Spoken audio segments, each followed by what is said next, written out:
नमस्कार, आप सुन रहे हैं गूंज 90.8 एफएम, आपकी अपनी आवाज। मैं हूं आपके साथ, आपकी अपनी आरजे कल्पना। शो है एक मुलाकात, और एक मुलाकात में आज हमारे खास मेहमान हैं सीनियर जर्नलिस्ट अर्पण राउत जी। सर, बहुत बहुत स्वागत है आपका गूंज में। बहुत बहुत धन्यवाद।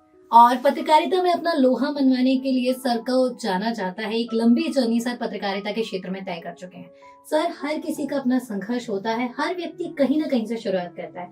मैं आपसे जानना चाहूंगी, आपके सफर की शुरुआत कैसे हुई? मेरी शुरुआत स्वदेश अखबार से हुई, जहां मैं एज ए ट्रेनी था, और वहां तकरीबन 2 साल मैंने काम करने के बाद सान्य वार्ता में थोड़ा वक्त अपना दिया। उसके बाद फिर फुल फ्लैश में कहूँ, मतलब पत्रकारिता मेरी नई दुनिया से शुरू हुई, ग्वालियर से। तो आपने एक लंबा सफर इस फील्ड में तय किया, और कहीं ना कहीं जब आप अपनी लाइफ के उस स्टेज पर होते हो जहाँ पर आपको ऑप्शन चुनना होता है, नो डाउट आप पीक पे जाते हो किसी भी चीज की, बट टर्निंग पॉइंट एक ऐसी जगह होती है जहाँ पे हर किसी का करियर लूप कर जाता है या फिर आपको डाइवर्ट करता है अलग अलग जगह। मैं आपसे जानना चाहूंगी, आपकी लाइफ का टर्निंग पॉइंट क्या था? देखिए, एक जर्नलिस्ट की जो लाइफ है उसके टर्निंग पॉइंट तो अक्सर आते ही रहते हैं जी। उसका तो ये होता है कि मतलब जब मैनेजमेंट से ना बने या कहीं की सिस्टम में कुछ चीज ऐसी हो जाती है, तो जब मन बड़ा व्यथित हो जाता है तो कई बार वो स्वयं निर्णय लेता है कि वो अब काम करे या ना करे, या फिर मैनेजमेंट ऑफ कोर्स मतलब डिसीजन लेता है कि आप करें या ना करें हमारे साथ। तो ऐसे कई कई बार ऐसे मसले हो जाते हैं, और मेरे साथ भी ऐसा हुआ कि मैं नई दुनिया में था। तो नई दुनिया में जब जागरण ने टेक ओवर किया, तब ऐसा कुछ घटनाक्रम चले कि उसमें काफी लोगों ने साथ में छोड़ा, तो उधर हमने भी छोड़ा। फिर एक दूसरा टर्निंग पॉइंट जब, हालांकि मेरा कैरियर बड़ा 7-8 साल का रहा नई दुनिया में, इसके बाद फिर प्रदेश छोड़े रहा मैं। प्रदेश छोड़े में भी मेरा 7-8 साल करियर होने के बाद कुछ घटनाक्रम ऐसा था कि मन लगा नहीं, बहुत लंबा समय भी हो गया था, इस्तीफा देके फिर निकल गए थे। ऐसा कुछ प्लानिंग कुछ नहीं थी कि अब कुछ नया करना है तो ये छोड़ दिया था। चीजें फिर अपने आप लौट के आती हैं। तो और सोशल मीडिया प्लेटफॉर्म पे एक बहुत जाना माना चैनल आप चला रहे हैं, ग्वालियर ब्रेकिंग के नाम से। किस सोच के साथ ये चैनल शुरू हुआ? देखिए, ये जो ग्वालियर ब्रेकिंग है, ये मैंने 2019 में एक बार ऐसी रात में तैयार कर लिया था, क्योंकि मैं पहले अपनी जो खबरें होती थी, 20-22 साल से मेरा करियर पत्रकारिता में है, तो पहले मैं जब ऐसी कुछ घटनाक्रम मर्डर होते थे या कोई पॉलिटिकल कुछ भी उतार चढ़ाव होता था, देश दुनिया का घटनाएं होती थी, मैं अपनी पर्सनल आईडी से कई बार शेयर कर देता था फेसबुक पे। तो लोगों को लगता था कि यहाँ खबरें मिलती हैं, या यहाँ से मतलब ये व्यक्ति प्रेस का है या इस पे अपडेट रहते हैं, तो बहुत सी फ्रेंड के साथ ही लोग जुड़े, सब करे। पर वो पर्सनल लोग, मेरे जो फैमिली या जो भी दोस्त जो सर्किल होता है, वो और अननोन लोगों में बड़ा एक कुछ चीज ऐसी होने लगी जो मुझे ठीक नहीं लगी। तो एक मेरे सीनियर थे, उनका सुझाव था कि आप एक ऐसा पेज तैयार कर दें या ऐसा कुछ प्लेटफॉर्म तैयार कर दें जिसमें सब जो आप मतलब अपडेट डालें और लोगों को इससे फायदा भी हो, और पर्सनल और आपकी प्रोफेशनल लाइफ दोनों अलग अलग रहे। तो निर्णय लिया और किया। उसके बाद फिर एक मंशा ये भी रही कि नए नए बच्चे जो पत्रकारिता में आना चाहते हैं, तो उनके लिए भी एक प्रेक्षण संस्थान की तरह भी काम करेंगे, और लोगों को अखबार की जरूरत ही खत्म हो जाए टाइम पे। तो कोविड का टाइम भी इत्तेफाक से आ ही गया था। तो कोविड के टाइम में जब लोग अखबार अपने घरों में ला नहीं रहे थे, तो मोबाइल और टीवी के अलावा कोई चारा नहीं था उनके पास। तो मोबाइल के थ्रू उन्होंने फिर ग्वालियर ब्रेकिंग को इतना प्यार दिया कि अब वो 11 लाख के पार फॉलोअर्स है, और मुझे लगता है कि मध्य प्रदेश का सबसे बड़ा फॉलोइंग वाला पेज और डिजिटल नेटवर्क है। सोशल मीडिया के दौर में बहुत सारी चीजें हैं जो बदल दी हैं। कुछ पॉजिटिव चीजें हैं, वहीं कुछ नेगेटिव भी है। ऐसे में कमेंट सेक्शन में अगर हम देखें, बहुत ज्यादा लोगों का अंबार रहता है। सब लोगों को हक है, क्योंकि लोकतंत्र है, तो अपनी अपनी बात सब रखते हैं। ऐसे में जहां नेगेटिव कमेंट्स आते हैं, आप उनसे कैसे डील करते हैं? देखिए, डील तो पहले लगता था कि जब जैसे कि हमने कुछ लिखा या किसी की लिखा, तो बड़े नेगेटिविटी बड़ी लोग फैला देते थे, उल्टे कमेंट करते थे, कुछ भी गलत लिखने लगते थे, कई बार अपनी मर्यादा भी पार कर जाते थे। तो बड़ा व्यथित होते थे। कमेंट डिलीट करने के लिए लोग हमारे लगते थे, या फिर उसको रिप्लाई देना, बड़े झगड़े आपस में, मतलब ऑनलाइन घमासान शुरू हो जाता था जी। पर मैं आपको बताऊं कि मुझे ऐसा लगता है कि डिजिटल जो प्लेटफॉर्म होते हैं बड़ी पारदर्शिता के साथ होते हैं, कि आप किसी के लिए कुछ कर रहे हैं तो मतलब ऐसा नहीं कि अपने मनगढ़ंत आप कुछ भी आपने लिख दिया या कर दिया तो वो ठीक हो गया, ऐसा नहीं होता। दोनों पक्षों की चीजें आपको सामने आती हैं। और फिर एक बार नजर अपन देखें, चाहे नरेंद्र मोदी जी हों, चाहे राहुल गांधी हों, आज देश में सत्ता पक्ष विपक्ष दोनों हैं, आप दोनों के पेज उठा के देख लेंगे तो वहां भी कमेंट इस तरीके के बाढ़ आती है सुबह शाम, तो एक बार आपको आदत हो जाती है तो सब चीजें अपने ऑटो मोड में चलने लगती हैं। और कहते हैं यथा दृष्टि तथा सृष्टि, और बहुत सारी चीजें हैं जो हमारी दृष्टि के साथ बदल जाती हैं। और जैसे कि सर ने बताया, पॉजिटिव चीजों को अगर आप पॉजिटिवली डील करेंगे तो आपकी लाइफ भी उसी पॉजिटिव वे के साथ आगे बढ़ेगी। सर, इसके अलावा मैं बात करूं, आपने अभी ब्रेकिंग के बारे में बताया कि आप एक शिक्षण संस्थान की तरह भी आप उसे चलाना चाहते हैं। तो ऐसे में वो बच्चे जो लोग जर्नलिज्म की फील्ड में आना चाहते हैं, पत्रकारिता में आना चाहते हैं, बाहर से देखते हैं आपको सारी चीजें अच्छी लगती हैं, लेकिन जब आप उस फील्ड से डील करते हैं बहुत सारी चीजें पता चल जाती है उस फील्ड के बारे में। ऐसे में सबसे पहले तो मैं यही जानना चाहूंगी, इस फील्ड में स्कोप क्या है? देखिए, मैं बड़ा स्पष्ट बोलने वाला हूँ और कई बार इतना खराब बोलता हूँ कि कई लोग जो सपना सोच के आते हैं कि इस लाइन में आए, वो कई बार वापस भी लौट जाते हैं। जी। तो होता ये है कि मैं पहले तो आती, जैसे कोई बच्चा या कोई मतलब ऐसे स्टूडेंट आते हैं मेरे पास, मतलब तमाम प्राइवेट यूनिवर्सिटी है, अपने गवर्नमेंट यूनिवर्सिटी के, जो जर्नलिस्ट बनना चाहते हैं। तो पहली बात तो मैं उनसे पूछता हूँ कि आप क्या सोच के आ रहे हैं। दूसरा सबसे बड़ा सवाल मैं उनसे रखता हूँ कि आपका फैमिली बैकग्राउंड क्या है।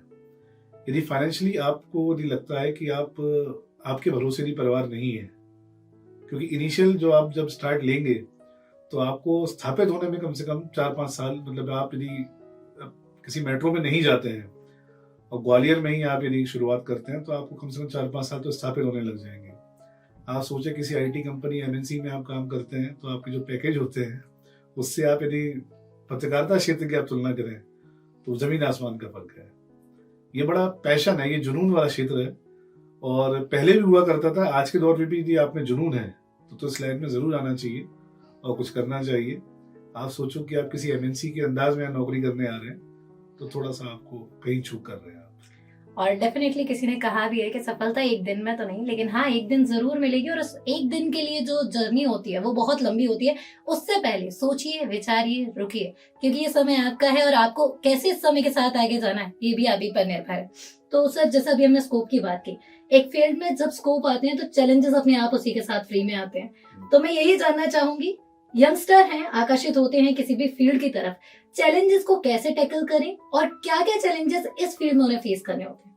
देखिए, मैं आपको बताऊं कि चाहे पत्रकारिता हो चाहे कोई भी क्षेत्र हो, और जब युवा इस जो मतलब लगता है कि जब कैमरे पे खुद को मतलब किसी को देखते हैं या स्क्रीन पे देखते हैं, सोशल मीडिया प्लेटफॉर्म पे जब कोई चेहरा चलता है तो बड़ा पैशन, मतलब आदमी बड़ा उसको बड़ा अपने आप को, मतलब दुनिया उसको लगता है कि यही दुनिया है।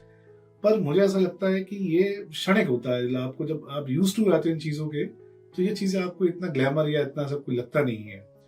और फिर यदि जो नई पीढ़ी के लिए मैं तो ये कहना चाहूंगा कि थोड़ा धैर्य रखना बहुत जरूरी है।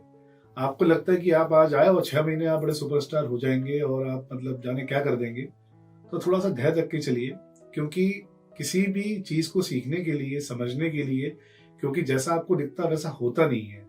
कई बार किसी भी क्षेत्र में आपको यदि महारत हासिल करनी है, उसके बड़े आपको नेगेटिव और पॉजिटिव आपको रास्ते समझने हैं, तो अपने वरिष्ठों को हमेशा उनसे आप लगातार संवाद करना चाहिए।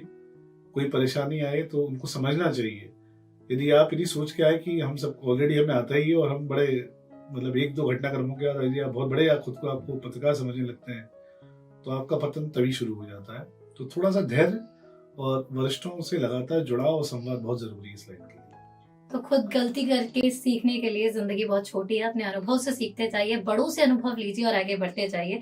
सर, जैसे कि अभी हमने इतनी सारी बात की, आप पत्रकारिता के फील्ड में एक लंबे समय से हैं और एक लंबा सफर आपने तय किया है। कभी इस फील्ड में आपको लगा कि आपको ये फील्ड क्विट कर देनी चाहिए या फील्ड ये आपके लिए नहीं? देखिए, क्या होता है कि ये फील्ड मतलब मुझे लगता है कि मैं तो इस फील्ड के लिए बना था और इसके लिए ही बना हूँ और मैं इसके अलावा कुछ कर भी नहीं सकता। लोग सोचते हैं कि पत्रकारिता छोड़े कुछ और कर ले, तो मैं तो पत्रकारिता ही करने आया हूँ और मैंने सोचा कि चलो इसका कुछ और कर लूँ मैं।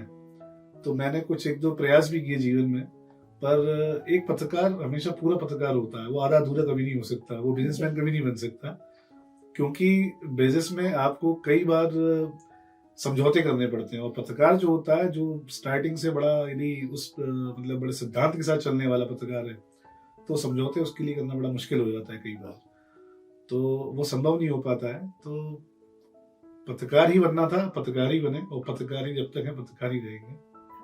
एक और बात मैं आपसे जाते जाते जानना चाहूंगी, क्योंकि भागती दौड़ती जिंदगी है, चीजें अनसर्टेन है, आपको नहीं पता कल क्या हो जाए।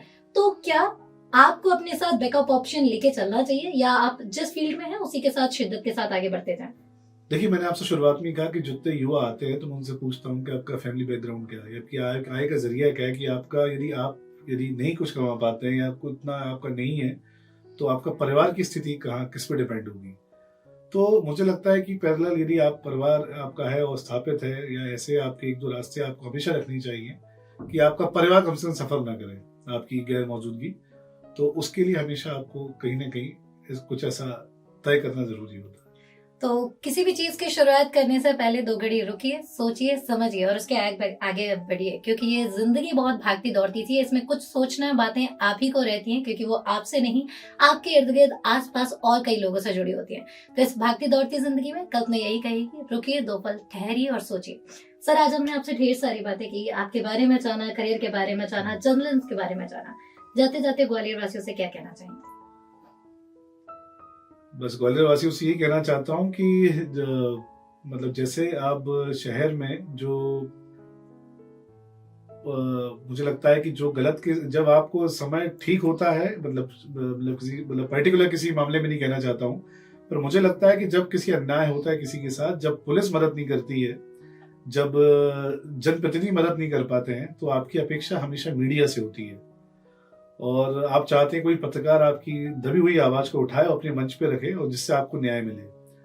और कई बार सफलता हासिल होती है, और तो आपको कम से कम समाज में, शहर में, देश में पत्रकारिता के क्षेत्र में ऐसे लोग जरूर चुनने चाहिए जो हमेशा समाज हित में कार्य करते हैं और लगातार ऐसे मुद्दे उठाते हैं और सामाजिक मुद्दों को आगे लाकर समाज हित में कार्य करते हैं।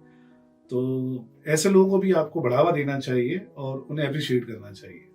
और आप अगर समाज में बदलाव लाना चाहते हैं तो ये शुरुआत होती है आपसे। तो आइए, आज एक चीज जरूर ध्यान रखें, क्योंकि बदलाव हमसे और आपसे शुरुआत होती है। तो आज ही शुरुआत करें, अपने आप से करें।